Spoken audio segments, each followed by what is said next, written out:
Roma 10 ayat 17. Jadi, iman timbul dari pendengaran, dan pendengaran oleh firman Kristus. Efesus pasal 2. Kamu dahulu sudah mati karena pelanggaran-pelanggaran dan dosa-dosamu.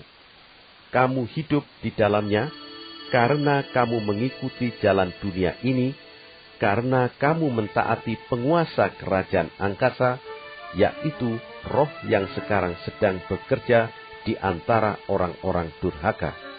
Sebenarnya, dahulu kami semua juga terhitung di antara mereka, ketika kami hidup di dalam hawa nafsu daging dan menuruti kehendak daging dan pikiran kami yang jahat. Pada dasarnya, kami adalah orang-orang yang harus dimurkai sama seperti mereka yang lain. Tetapi Allah yang kaya dengan rahmat, oleh karena kasih-Nya yang besar yang dilimpahkannya kepada kita, telah menghidupkan kita bersama-sama dengan Kristus, sekalipun kita telah mati oleh kesalahan-kesalahan kita. Oleh kasih karunia, kamu diselamatkan.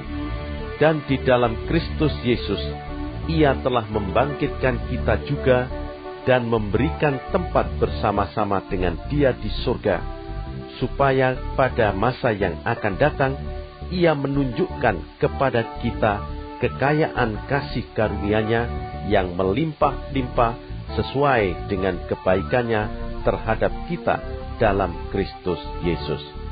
Sebab karena kasih karunia, kamu diselamatkan oleh iman. Itu bukan hasil usahamu, tetapi pemberian Allah. Itu bukan hasil pekerjaanmu. Jangan ada orang yang memegahkan diri. Karena kita ini buatan Allah, diciptakan dalam Kristus Yesus untuk melakukan pekerjaan baik yang dipersiapkan Allah sebelumnya.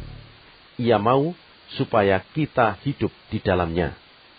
Karena itu ingatlah bahwa dahulu kamu, sebagai orang-orang bukan Yahudi menurut daging, yang disebut orang-orang tak bersunat oleh mereka yang menamakan dirinya sunat, yaitu sunat lahiriah yang dikerjakan oleh tangan manusia, bahwa waktu itu kamu tanpa Kristus, tidak termasuk kewargaan Israel, dan tidak mendapat bagian dalam ketentuan-ketentuan yang dijanjikan, tanpa pengharapan dan tanpa Allah di dalam dunia. Tetapi sekarang, di dalam Kristus Yesus, kamu yang dahulu jauh sudah menjadi dekat oleh darah Kristus.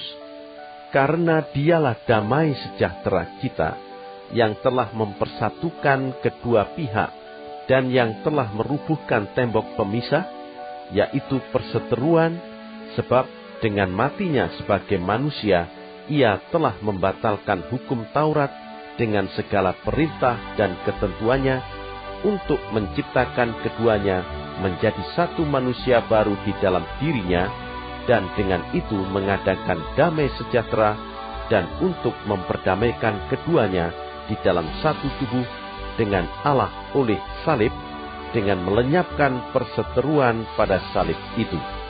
Ia datang dan memberitakan damai sejahtera kepada kamu yang jauh, dan damai sejahtera kepada mereka yang dekat. Karena oleh Dia kita kedua pihak dalam satu roh, beroleh jalan masuk kepada Bapa. Demikianlah, kamu bukan lagi orang asing dan pendatang, melainkan kawan sewarga dari orang-orang kudus dan anggota-anggota keluarga Allah, yang dibangun di atas dasar para rasul dan para nabi, dengan Kristus Yesus sebagai batu penjuru.